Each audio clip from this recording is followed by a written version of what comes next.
crève dans ta mère, t'auras pas un radis. C'est à peu près ce que le daron m'a dit. J'suis posé sur la rooftop, avec le ciel, les oiseaux et ta parole.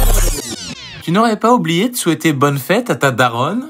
Cher ami, savez-vous au moins d'où vient le mot daron? Le mot daron est un classique de l'argot français, très apprécié de nos rappeurs nationaux. Selon les linguistes d'aujourd'hui, le mot viendrait d'un croisement entre deux termes. Dame, qui signifie seigneur, et baron. Pas de doute ici, le daron, c'est le boss. Eh ouais, c'est moi le boss! Mais la première occurrence du mot nous ramène au Moyen-Orient du XIIIe siècle. Dans les Assises de Jérusalem de Jean d'Ibelin, rédigées lors de la deuxième moitié du XIIIe siècle, le daron désigne un lieu bien précis.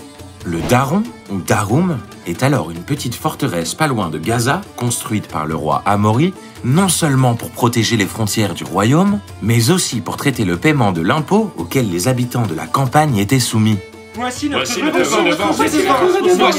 redevance, monseigneur. En gros, le daron, il est là pour surveiller. En témoigne cet extrait du livre, en moyen français dans le texte. Il advint qu'un homme, qui eut nom Pierre, tint le daron comme sien en temps de trêve. Guerre fut, et le daron fut perdu. Pierre y mourut, et demeurèrent ses deux fils sans avoir saisine du daron, ni de quoi que ce soit qui de sa seigneurie fût. Puisque le mot daron évoque le pouvoir et la surveillance, plus tard, il prend le sens de maître de maison, à l'image du mot patron. C'est moi le patron! C'est moi le patron! Le mot conserve cette signification jusqu'au XVIIIe siècle, où on le retrouve dans un dictionnaire argot français de 1725 pour désigner le maître ou le père. Au XIXe, dans le langage des commerces populaires, voire illégaux, le mot daron désigne le patron, et plus précisément, le tenancier de cabaret ou de maison close. En gros, le daron, pour les brigands, c'est un maquereau. Et je ne parle pas du poisson. C'est un maquereau!